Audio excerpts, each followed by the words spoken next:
So, some of our viewers from America may be familiar with a restaurant chain called Hooters. According to Wikipedia, which is up here, the Hooters name is a double entendre. I hope I pronounced that right. It's referring to both a North American slang term for women's breasts and the logo, a bird known for its hooting calls, the owl. Hooters also had an airline, Hooters Air, with a normal flight crew and flight attendant and scantily clad Hooters girls on every flight. Yeah, I don't really like the sound of this already. Unfortunately, there's already one in the United Kingdom. There's one in Nottingham, but it was announced towards the end of last year that they'd like to open another branch in Liverpool, and people are not happy about it, as the Liverpool Echo observes. I'm not surprised people aren't happy about it. I mean, have No. you seen the women from Liverpool? I've only been to Liverpool once, didn't see many women there, but I have heard things. Oh no, you probably did, you just couldn't tell them apart. Ah, fair enough, that would make sense then. But news that a Hooters venue may be about to open up near to Liverpool's business district has not been warmly welcomed, the Liverpool Echo reads. It was revealed today that the US chain, known for offering beer and bar food served by scantily clad waitresses, is applying to open up a new premises in the New Zealand House building in Water Street. The plans are being objected to by city centre councillors Nick Small and Maria Toolan, who are backing concerned residents. Chancellor Small said residents are very concerned about the impact the premises could have on noise and nuisance in Water Street because of the large numbers of stag parties and the like that this restaurant could attract. There is a mixed area with a large number of people living there. Many residents just feel like this is the wrong location. The nighttime economy offer in Water Street, Castle Street and neighbouring streets is very high quality and a real success story for our city, and judging by the social media reaction to today's news, Hooters could have a tough time convincing the wider public of the merits of the move. So I'm guessing that the council at this point focused on the proposed location of the restaurant so as to avoid being scrutinised for judging people based on their moral values and subsequent life choices, maybe. But the Labour MP for the city, Joanne Anderson, has decided to do just that through a tweet endorsing the council's position. So if we get this tweet up here, she says, "I fully support Chancellor Maria Toolan and Chancellor Nick Small in objecting to this licensing application. Hooters has an infamous, sexually objectifying and misogynistic environment. Under our VAWG strategy, whatever that means, we are committed to rooting out this behaviour no matter where we find it." And it has since emerged that Councillor Maria Toolan has taken this stance as well and started a petition that aims to prevent the chain from opening. I mean, I'm not a huge fan of Hooters or any sort of organisation like that. I find the whole thing creepy. I don't think it's a particularly good business practice. I'm not going to talk about sexual objectification, but I mean, it is kind of true to a certain extent. If the women want to do that, they can. I just find the whole thing creepy from a male perspective, especially talking about like going to a stag party at Hooters or something like that. What do you want to do like the night before you're going to get hitched to a woman who you should supposedly love and admire for the rest of your life? I want to go and leer at a bunch of half-naked young women. It's gross to me. It's really, really stingy. I think less of the people who would go, or considerably less of people who would go to a place like that for a start. And I think equally bad of the women, I'm afraid to say, who would choose to work at a place like that. And literally, unless it's literally the last job on earth, where they have no choice but to accept that job to try to attain their basic means of subsistence. But if we get the petition itself up in the next one, so here, say no to Hooters Liverpool. It hasn't actually been signed by very many people. 347. Believe it or not, and this might actually shock you, I am one of the people that signed this petition. Oh, really? No, for the simple reason that I think, again, you need to make a conservative argument for this. The perpetuation of coomerism and votdom is bad and degenerative and subversive. And to be quite frank, of course you can't entirely.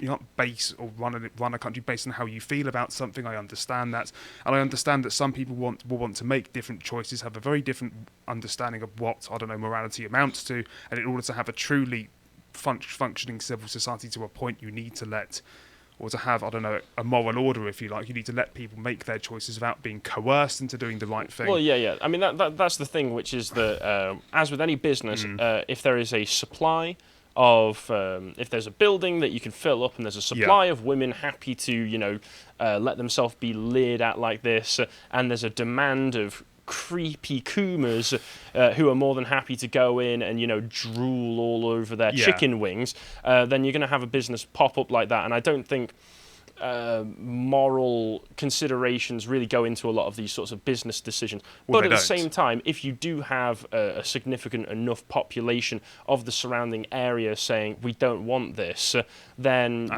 well, not really, but that says something. You have enough of a condemnation against it to get a petition up, even though it's not that well signed. I mean, it is different than, say, for instance, back where I'm from, you get loads of people moving right next door to a pub and then complaining about all the rowdiness from the pub. Yeah. Whereas these are the people who already live in that area saying we don't want something that's going to bring this level of rowdiness. Yeah, I mean, I'm not familiar with the streets, and if it is that out of character, then I get it. But what does it for me, and at least what persuaded me to sign this petition, is because if it was my daughter, for example, would I want this for her? Absolutely The not. answer is absolutely not. And for that, and to be perfectly honest, if any father was fine about their daughter doing something like this, then all the worse for them morally, I'm afraid to say. Quite notoriously, this is the sort of job a daughter would hide from their parents. Yeah. It'd be like if your daughter was a stripper, you wouldn't know that she was a stripper. I'm sure this is a gateway to that, isn't it? Really? Well, no, because part of what they're being paid for is to be on displays. You've already started smashing that border of being paid to look a certain way. It's not then not much of a reach beyond that.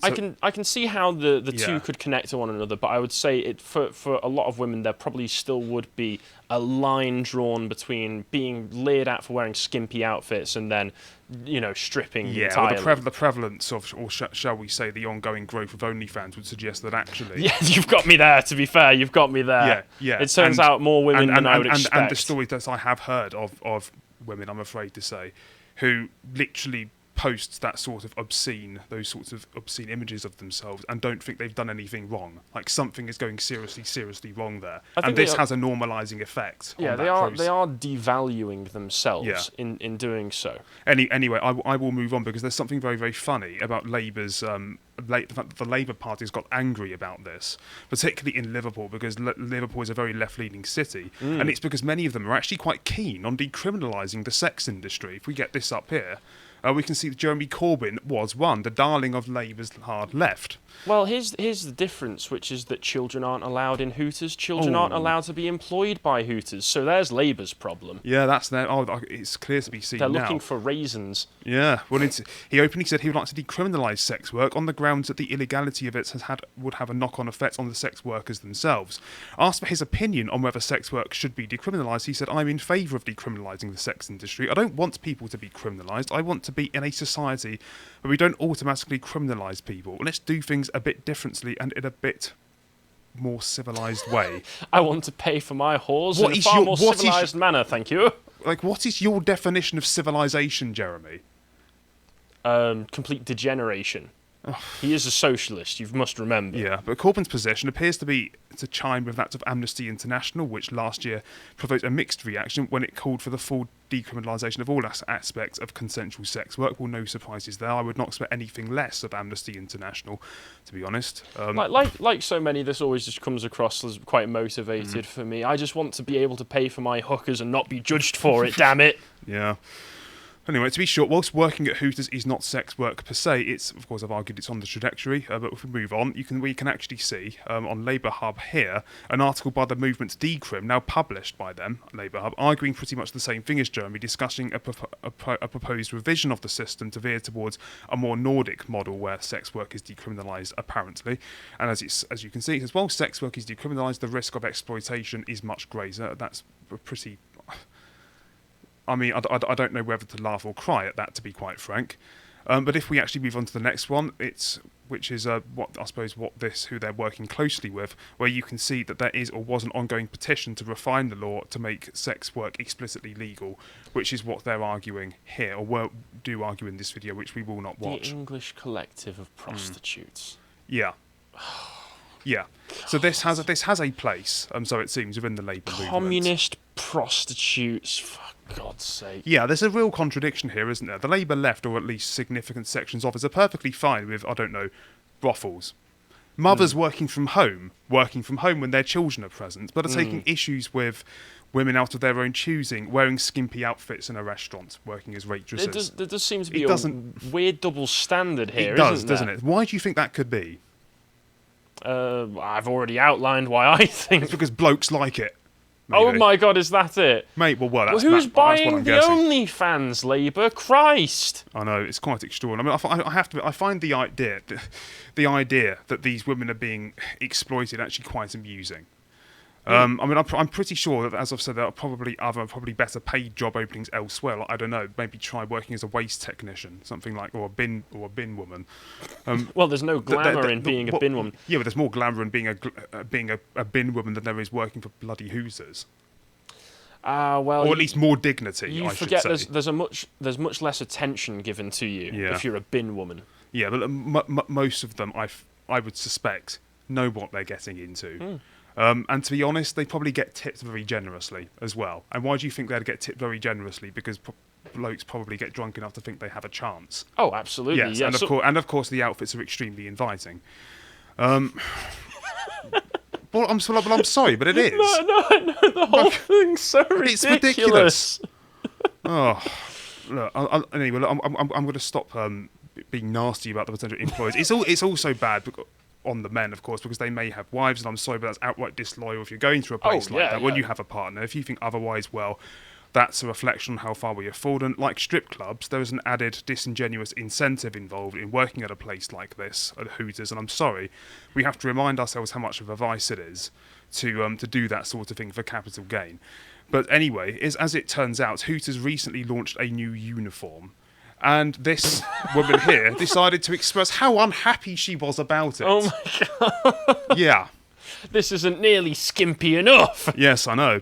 But on October 17th, Hooters released a statement stating that employees were able to choose whether or not they wanted to wear the new uniforms or continue wearing the old ones. I mean, look, the absolute torture that she's going through here.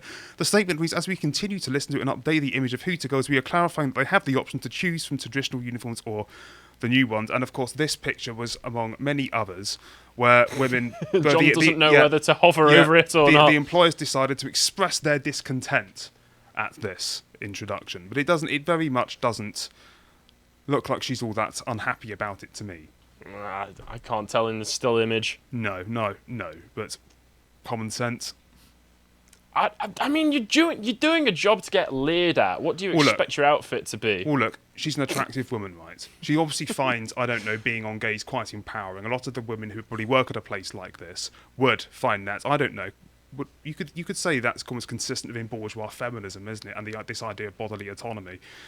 You would think, given the Labour Party's position on brothels, I suppose the right to be a sex worker and to be economically independent in that sense would mean they would have little to no issue with this, given that they are, well, as consenting in their decision to work in a trade like this, dressed like that, as they would be literally selling themselves for sex.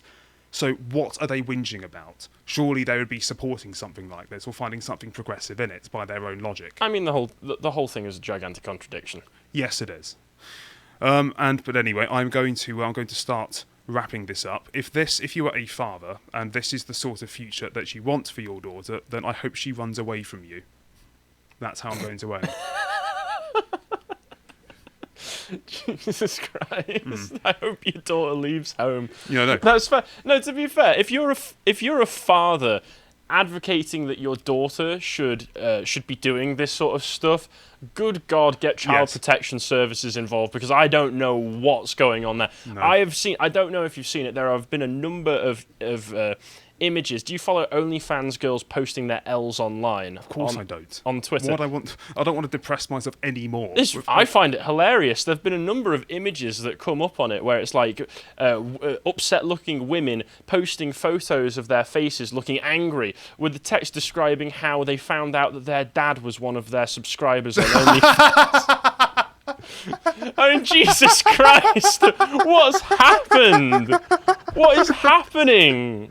Oh my God! Right.